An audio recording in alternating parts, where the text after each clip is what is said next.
Kentwood. Episode 7, Trivial Pursuits, by Jacob Thompson. If you listened to previous installments of this program, you may realize that Professor Elderedge Kentwood had few interests besides his work. I doubt he would have attended trivia either, were it not for the insistence of two old acquaintances who started the team. I don't really know to this day how Dr. Aldo Quentin Collyer and Dr. Augustus Amadeus Cowboy met when Dr. Kentwood was a young student. On this trivia night, Professor Kentwood used his detective skills to uncover a team of cheating fraternity brothers. As we walked into the building, we were greeted by Lester Street, the restaurant owner and master of ceremonies. Why, it's Kentwood and Sebago. I was beginning to suspect you had something more important to do this evening. I'm curious how those cheating frat rats will outwit you this week, you pirate. And I, too, am curious about how you'll once again finish third or fourth place. Walk to the table with great alacrity. The serving girl is here. Terrific. These two as well. Do you want anything? I want the destruction of my enemies worldwide, but since you are incapable of executing that task, I shall settle for Homeland Ale. Are you ordering that so-called drink because you have enemies that need poisoning? Professor Kentwood is using it for an experiment. A hogshead of your finest mead, dear wench. What are you talking about? A hogshead is a traditional British unit of measurement that equates 52.5 imperial gallons of wine or 54 imperial gallons of beer. I hate trivia people. I'll be back with 54 imperial gallons of kiss my ass and... your order, of course. What a fiery fox! I would like nothing better than to pin her resplendent pelt by my bedside. Dr. Cowboy, you're 116 years old, and at your age, this is unseemly. Allow me to coordinate the destruction of the cheating frat boys in as much silence as can be had in this foul tavern. Dr. Cowboy, do not continue to terrify our server with your immortal sex drive. I require her presence to carry out my plan. Welcome to my trivia night. I don't see any new teams, so I'll spare you the rules. My first round concerns trees, President Reagan's favorite source of air pollution. Question 1. Who is the leader of the Ents in The Lord of the Rings? As the game progressed, Kentwood kept his eye on a young lady wearing an obviously fake mustache. While we all noticed it, only the good professor understood what it meant. Follow that girl into the men's bathroom. I followed her, and indeed, on close inspection, she was a very young girl indeed. She was not even an adolescent, but her squeaky voice and homemade facial hair meant nothing to the fraternity brother. Hey, bro, don't you know it's a party foul to brush up against a dude while he's peeing? Sorry, dude, I'm nearsighted. Oh, okay. As long as that didn't, turn you on or nothing. No way, bro. I only do chicks. Do you think ladies are hot? I sure do.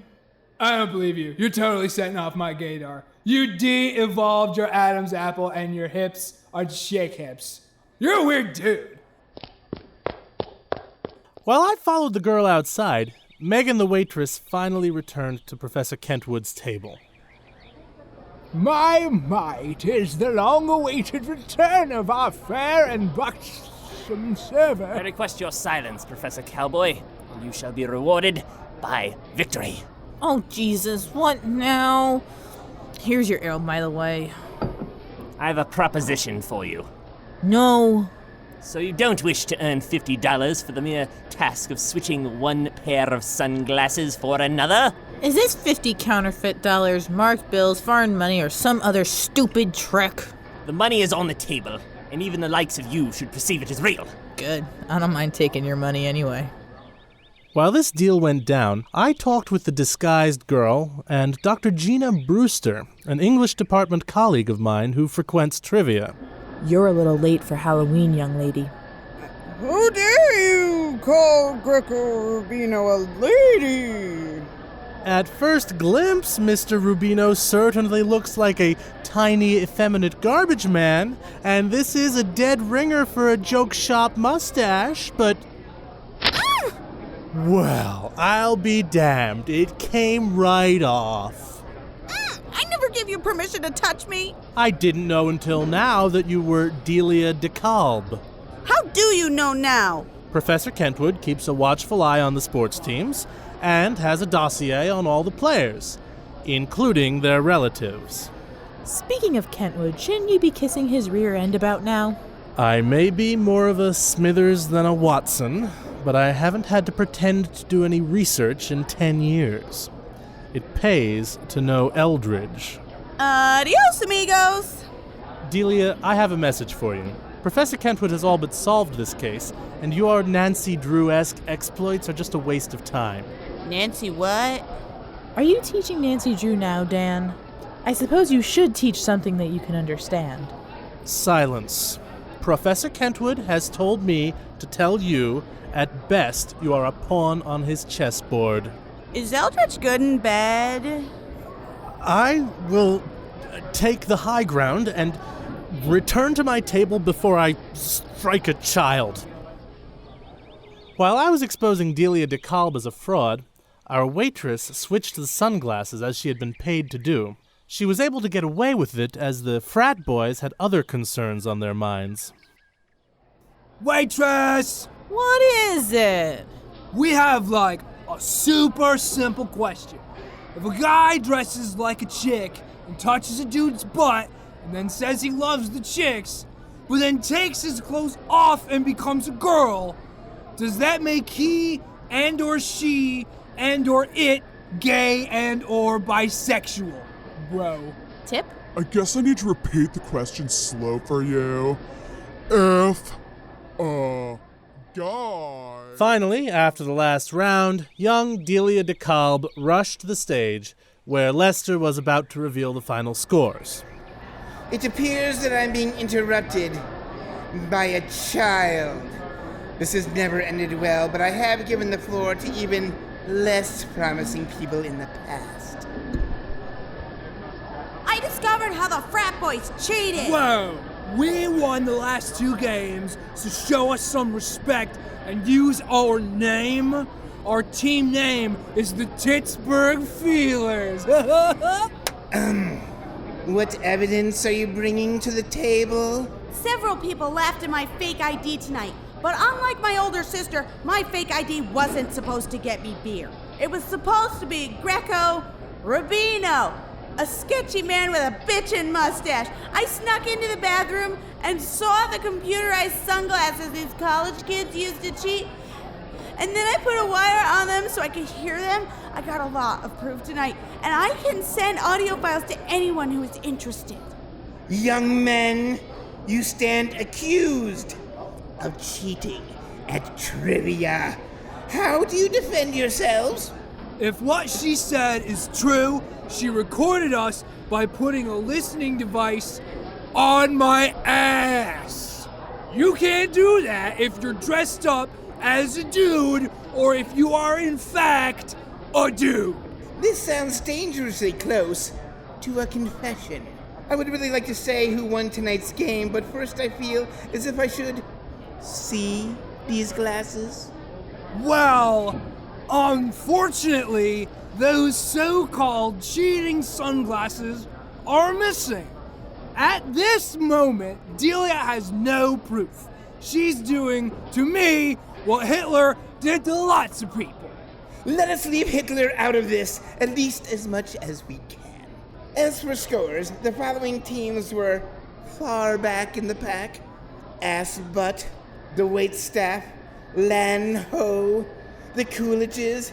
They saved Hitler's penis. Stop this string of puerile names!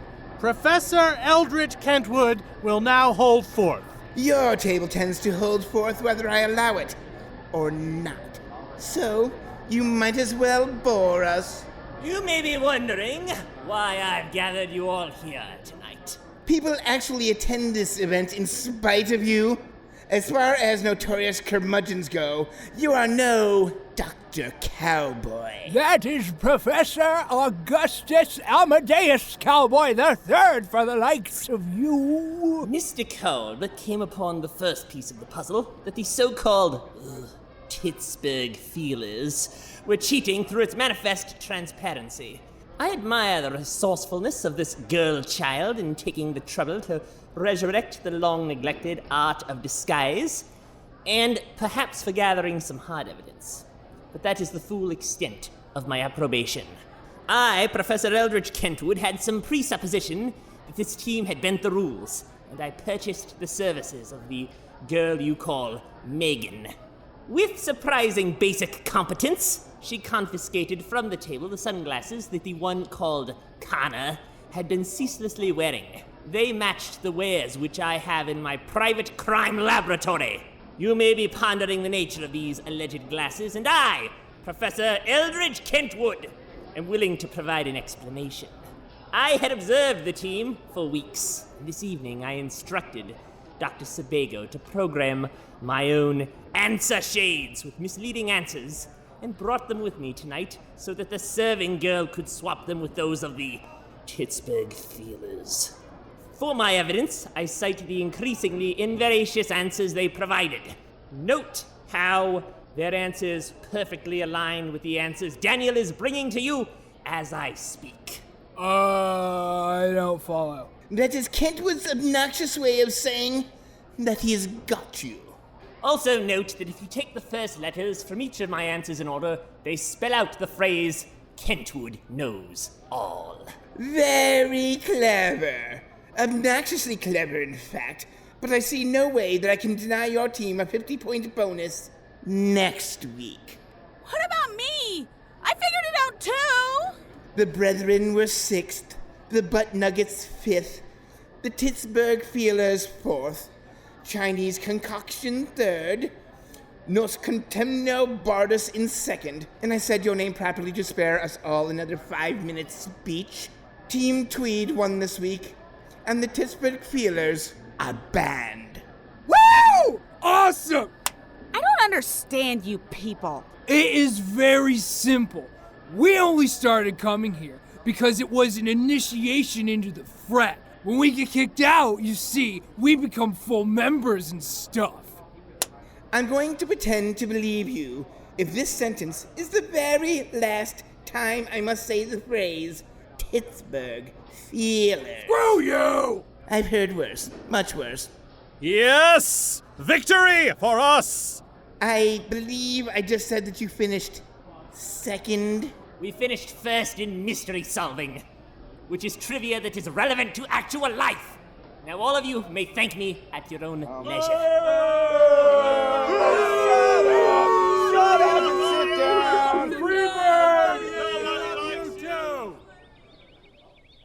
And so none of the other teams, much like society in general, properly appreciated the public service provided by Professor Kentwood.